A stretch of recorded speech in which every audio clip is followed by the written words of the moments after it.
최근 중국은 한국의 차세대 전투함 광개토3 이지스 구축함에 대해 두려움을 감추지 못하고 있습니다.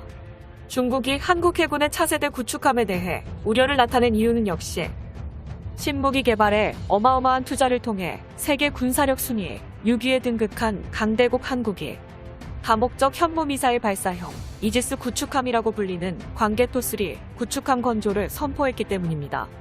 중국의 신화닷컴에서는 바다를 위협하게 될 한국군의 배수량 만톤급 대형 군함 광개토 군함이라는 게시글이 올라왔군요.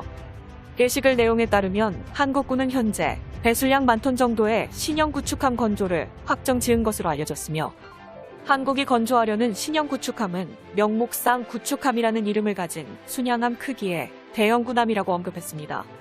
광개토3 구축함에 탑재된 미사일은 현무 미사일과 순항 미사일이며 적군의 지상 목표물에 장거리 정밀 타격을 가하는데, 지상 목표물을 공격하는 방식에 초점을 맞춰 미사일 발사대가 84대 이상 장착됩니다.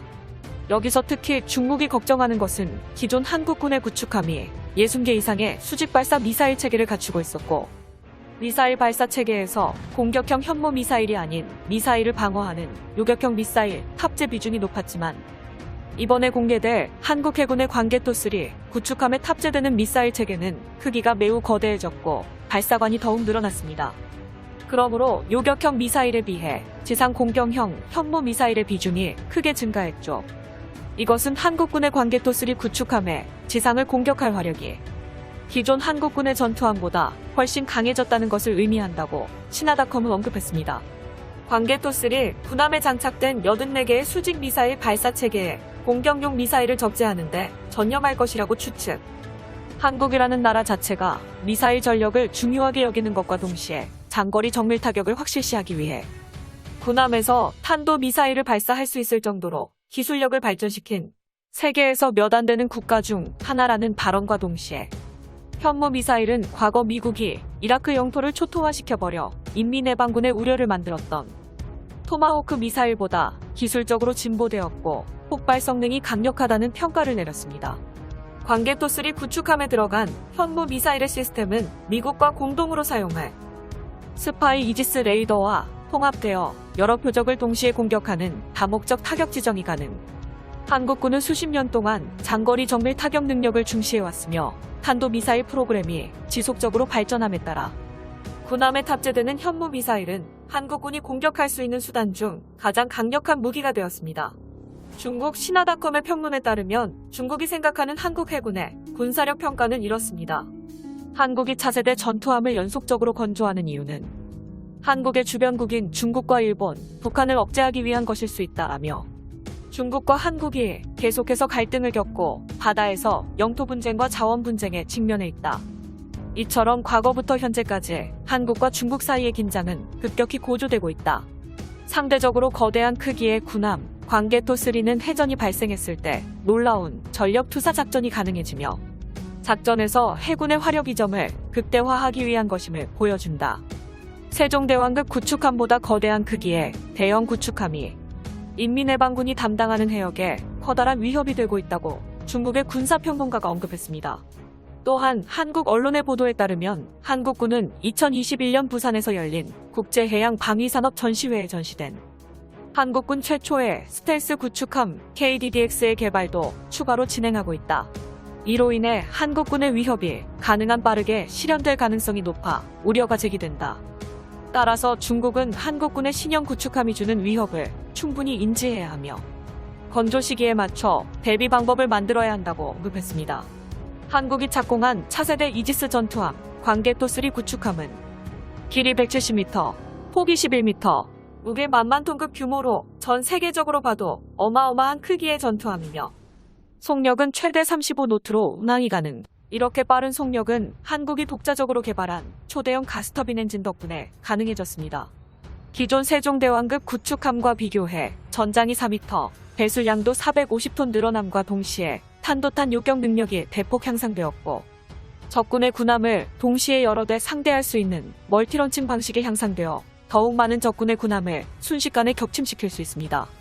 또한 잠수함을 끝까지 쫓아가서 격침시키는 대잠작전 수행 능력도 획기적으로 향상되었습니다. 이지스 전투체계와 함께 5인치 함포와 유도탄 수직 발사 미사일과 어뢰 등의 무장이 탑재되고 다기능 SPY 이지스 레이더와 적외선 탐지 추적 장비, 전자광학 추적 장비 등을 갖추게 되어 막강한 전투 능력을 보유하게 됩니다. 광개토3 구축함의 방어력도 놀라울 정도로 강력해졌습니다. 스마트 밸브는 주말 특급에 최초로 적용된 장비로 밸브의 충격과 열을 감지하는 전자센서 모듈이 있어 화재나 피탄 등으로 소화 주관이나 기타 관로가 파손되면 이를 중앙부서에 경고함과 동시에 스스로 밸브를 차단.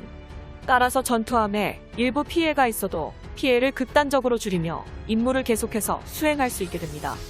광개토3 구축함은 데미지 컨트롤 체계의 자동화와 함께 대한미사일 피격 시 발생하는 폭풍 파편 피해를 최대한으로 줄이고자 100% 한국산 고경도 강철로 제작된 폭발 강화 격벽과 박스거더를 사용합니다. 이처럼 강대국 한국의 해군력 증강을 위한 광개토3 구축함에 중국은 진심으로 두려움을 감추지 못하고 있군요. 한국 해군이 운용하게 될 차세대 기함 광개토3 구축함의 강력한 성능에 중국 네티즌들은 어떻게 생각하고 있을까요? 중국의 군사정보 커뮤니티 신화닷컴 군사 탭에 올라온 중국 네티즌들의 다양한 댓글 반응을 번역해봤습니다. 정말로 군함에서 중국의 주권을 위협할 미사일을 발사한다면 한국의 영공은 중국이 소유하게 될 거야. 중국의 5세대 전투기가 일반적으로 도입되면 한국군의 바다를 지키는 군함들은 감당할 수 없겠지. 인민의 반군 젠20 전투기가 한국에서 활약할 시간이 다가오고 있다. 광개토 구축함 사업같이 한국의 제조업 기술과 조선업 수준은 중국과 비등하다. 솔직히 말하면 비등한 수준을 넘어서 약간 더 위에 있어. 모든 면을 비교해보면 한국의 군함 기술이 상대하기 어렵다는 걸 인정하자. 중국에는 함선을 타격하는 둥펑 초음속 미사일이 정말 많아. 적어도 대형 크기의 구축함 정도는 침몰시킬 수 있다는 걸 한국인이 알아야 해. 한국이 중국 인민의 정당한 영토와 역사를 외면한다면 정말로 둥펑 미사일을 쏴서 광개토를 가라앉히고 싶어질 거야. 이름부터가 마음에 들지 않아. 광개토라니. 무기를 만드는 한국에 호의를 베풀 마음은 전혀 없다. 한반도가 오랫동안 통일되지 않는 방식을 중국은 지지하자. 현상 유지에 집중해야 해. 분열된 반도가 중화 인민들에게 더욱더 이득이다. 대만도 한국도 미국의 앞잡이들이 정말로 전쟁을 원하고 있네. 중국을 위해서 봉사하는 국가는 주변에 아무도 없니? 봉사하지 않으면 분노한 인민해방군의 침공과 영토가 점령되는 걸 원하는가? 한국은 군함을 폐기시키고 전쟁 위협을 종식해. 고대부터 중화민족에 투쟁하는 것은 전혀 쓸모가 없어. 유목민처럼 투쟁하다가 멸망해버리는 게 다반사였다. 군함에서 발사하는 미사일 같은 건 중국에 제대로 날아오진 않을 거야. 그것보다 한국이 중국에 미사일 쏘면 그대로 전쟁인 거고. 그렇게 되면 한국 국적이 어떻게 소멸되는지 생각해보라고. 어리석은 한국은 국비 강화를 준비하기 위해 막대한 지출에 대비해야 합니다. 그러나 감당하지 못하고 파산할 수도 있겠구나. 남은 기업들은 중국의 국영기업이 가져가겠어. 한국의 미사일 구축함 광개토3의 건조 소식에 중국은 발칵 뒤집힌 상황. 이성 잃고 정신 승리하며 한국을 무시해봤자 현무 미사일을 탑재한 광개토3 구축함은 가까운 미래의 서해 지역에서 중국 영토 전역을 24시간 조준하게 될 것입니다. 강대국 한국의 강대한 미래와 영원한 자주 국방을 위하여. 영상의 정보가 유익하셨다면 유튜브 채널명 대고구려 제곱, 구독과 알림 설정 진심으로 감사드립니다.